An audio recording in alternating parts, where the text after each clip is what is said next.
Welcome to our video lecture on topic B6, Biochemistry and the Environment. Our essential idea for today, our increasing knowledge of biochemistry has led to several environmental problems while also helping to solve others. Our objectives, we're going to define and describe xenobiotics. We're going to explain this idea of biomagnification. We're going to compare and contrast detergents. We're going to describe the super cool way of pulling pollutants out of the environment host-guest complexes. We're going to describe some issues related to plastic pollution and talk about biodegradable plastics as an option. We're going to outline some of the goals of green chemistry. One of those goals is atom economy. First up, we're going to define this thing called xenobiotics. So xenobiotics are compounds that don't have a natural source, and so therefore they are foreign. That should be an N, not an H. Foreign to living organisms. And they're bad because they tend to be toxic to living things. They're more resistant to biodegradation than organic molecules, which means that they're going to stay in the environment for a very, very, very, very long time. If they are water soluble, they're more likely to accumulate in the soil. If they're lipid soluble, they're going to accumulate in animal fatty tissues. And we call these guys POPs because they are persistent organic pollutants. So persistent organic pollutants.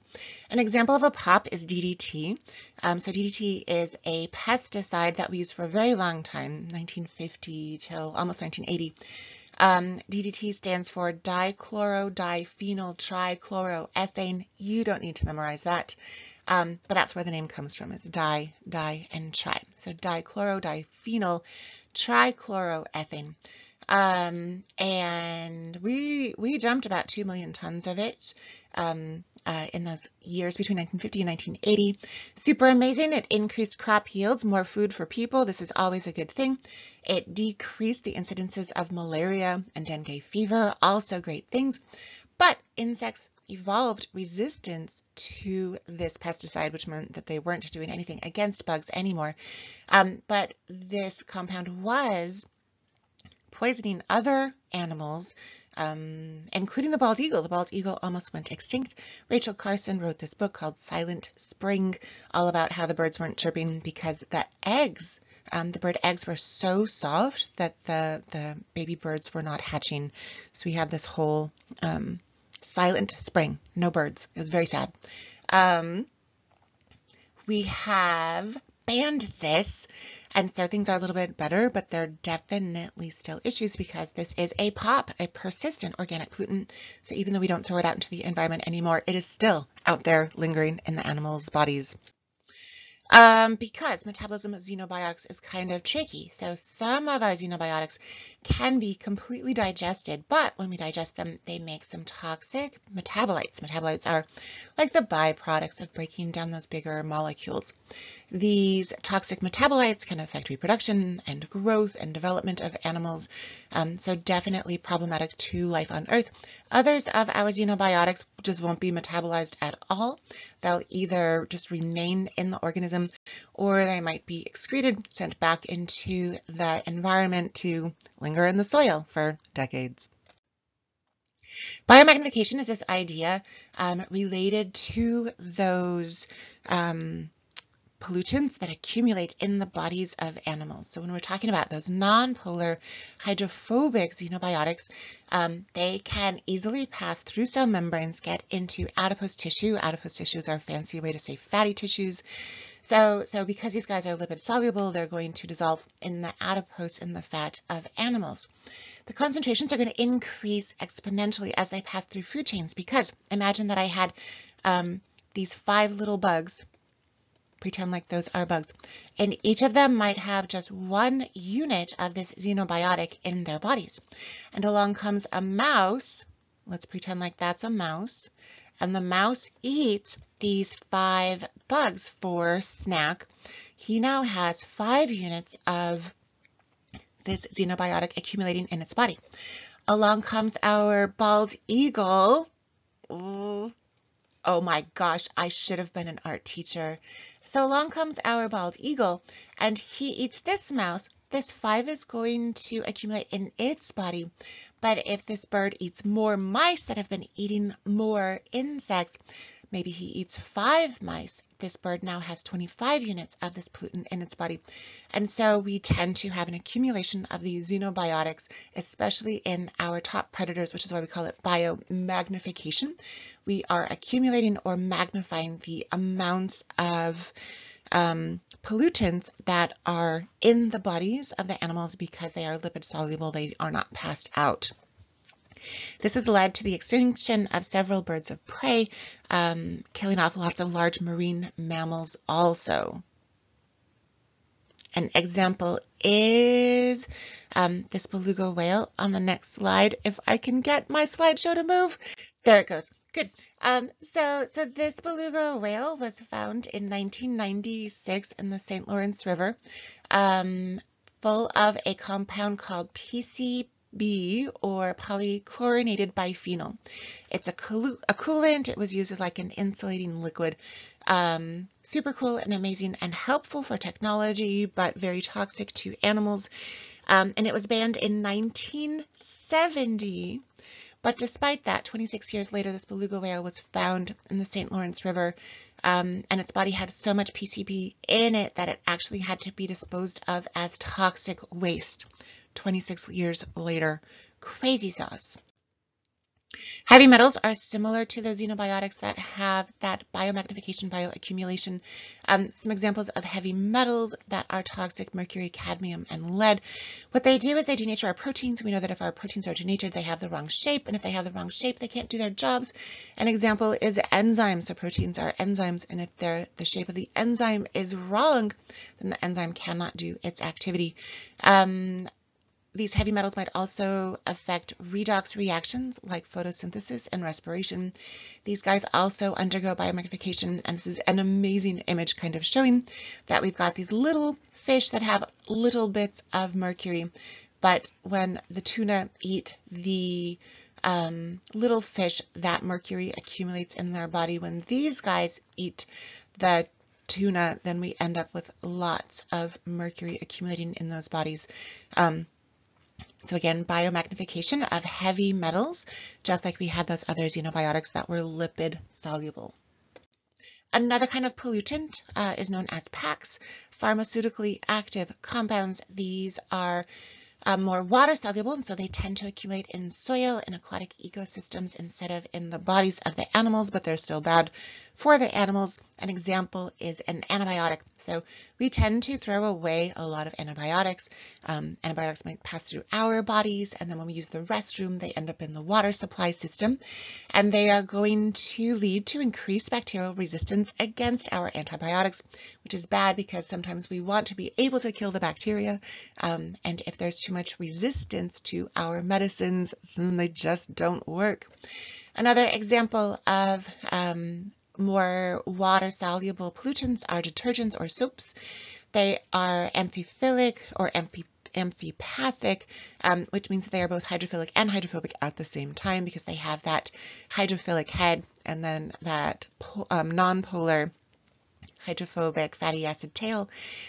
These guys do not degrade very well, and so they tend to accumulate in water sewage treatment plants, which is going to, again, affect bacterial compounds or bacterial numbers in our water, which makes it harder for us to treat the water. And then sometimes we end up with water that we cannot drink, and that's bad. We've been using ABS's branched alkylbenzene sulfonates as a detergent for quite a long time. We're trying to replace those with linear alkylbenzene sulfonates. These guys, the ABS the branched versions, just don't degrade very well. Our linear versions degrade a little bit more easily. They also help to reduce the number of surfactants that are in the water, help to restore some biodiversity in aquatic ecosystems. So we're trying to use these more, these less. Sometimes we can use enzymes in our detergents, enzymes that we pull out of thermophilic bacteria. So thermo is hot, phil is love, so bacteria that really love to live in hot water. We can add enzymes from these bacteria to our detergents.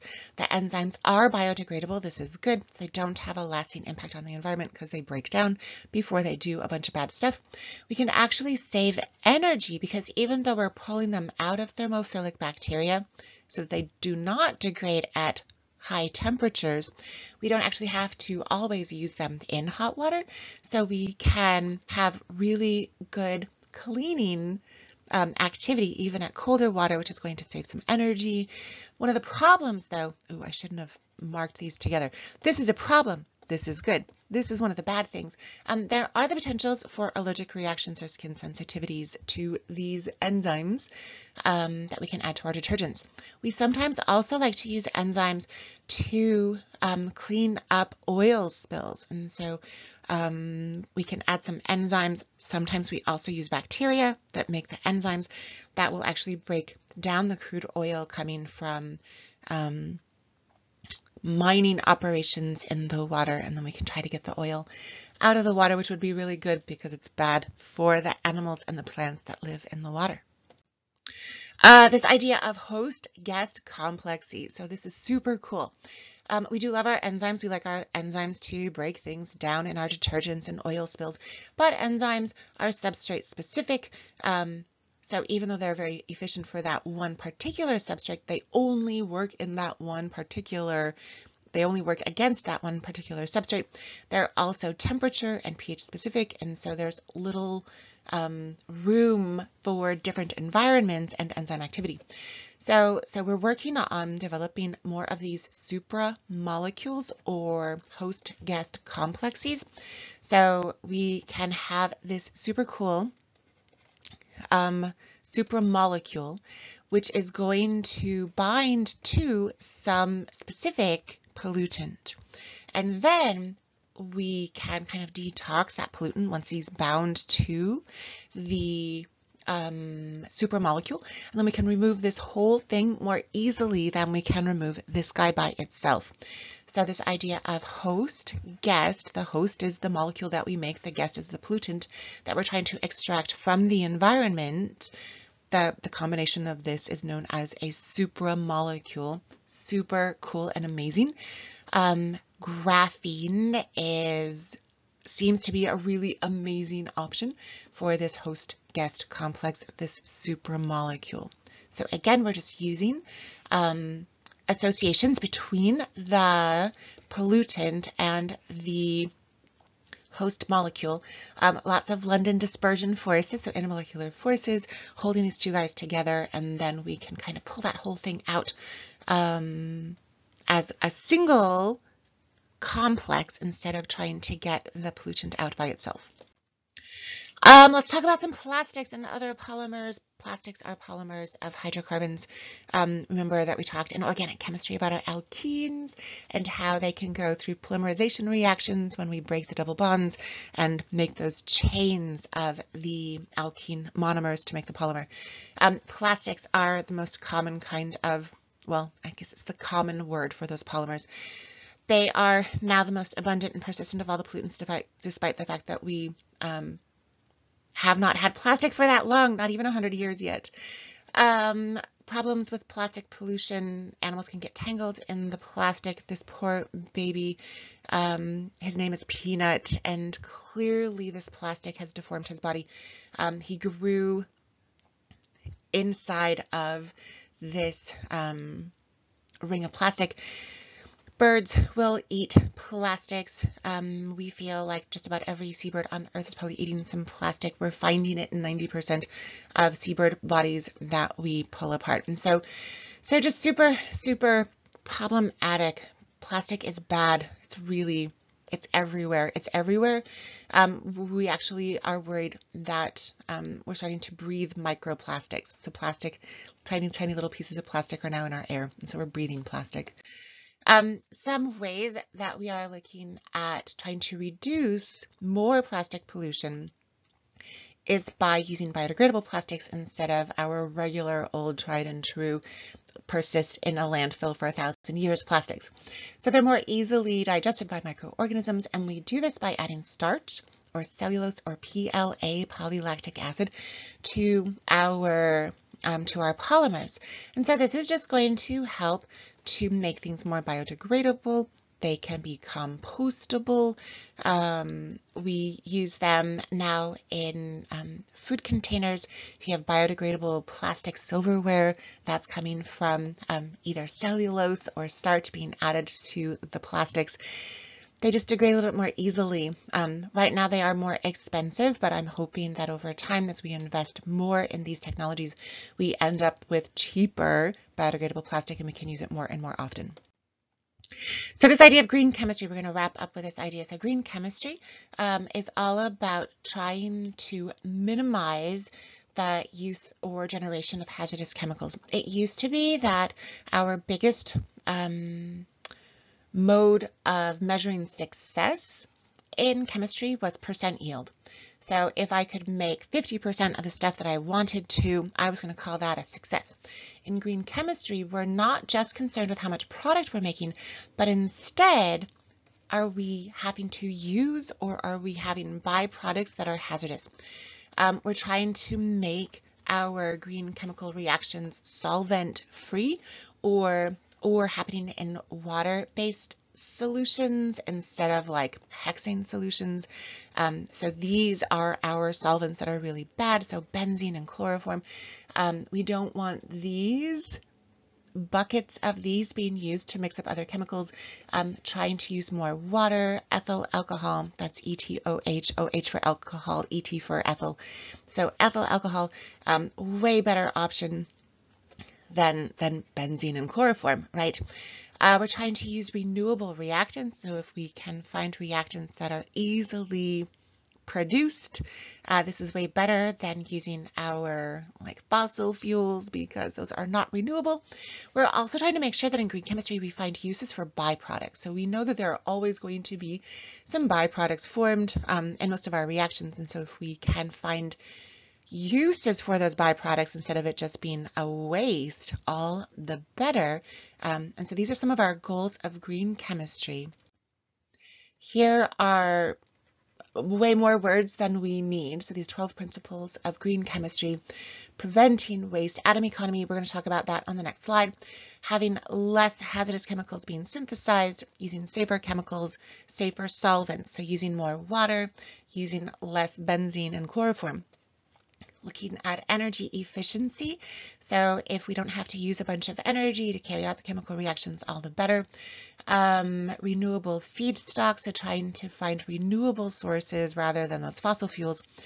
Again, fewer byproducts that are bad. Trying to use catalysts to speed things up instead of lots of reactants. We're looking for definitely things that are degradable afterwards. Preventing pollution from being released at all as opposed to having to go back and clean it up later. And then fewer accidents is always a bonus.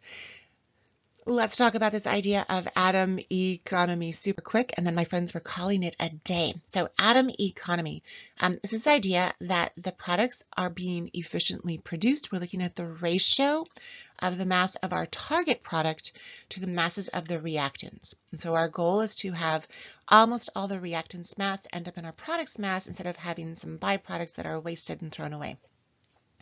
So this is an example of our making a chemical with a very low atom efficiency. So the masses of all of these reactants, 860 grams per mole. Our target product here, its mass is 360. And so the atom efficiency, 360 from this target product divided by all the masses of all the reactants, is only 42%, which means that 58% of the mass from the reactants is this stuff. It's just a waste product. And so I'm wasting 58% of the mass of all the stuff that I'm doing in my chemical reaction, and that's wasteful, my friends. This other option, using a catalyst, which again was one of those green chemistry goals, our efficiency is now 87%. And the byproduct is water. So our waste is water, which is super amazing. So the great majority of the reactants mass is in that target product, and then our waste product is only water. So super amazing and good. Here's another example. So this is medicine that we're trying to use, I think, for Alzheimer's. So again, the traditional route of making this medicine has been 8 different steps. We only get 8% yield. And so of all the stuff that we start with, we only get 8% of the product that we want. 65% using this catalyst, and our atom economy is 100%. All of the mass of our reactants ends up in that one target product. There is no other product to waste. So kind of amazing. And my friends, we did it. That's the end of our video lecture.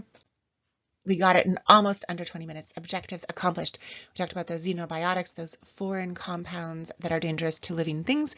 Biomagnification, those xenobiotics can accumulate, especially in those lipid-soluble compounds, will accumulate in fatty tissues of animals. Our water-soluble xenobiotics will accumulate in soil or in aquatic environments. We talked about those different kinds of detergents, how some are better and some are less better. Host-guest complexes, where we can use stuff like graphene to wrap around pollutants and we can pull them out of the environment that way. We talked about plastic. It's bad, and we should use biodegradable plastics instead because we are literally breathing plastic. So it's not just about like saving the whales, my friends. It's about saving us too. We talked about some of those goals of green chemistry and atom economy, and good work today.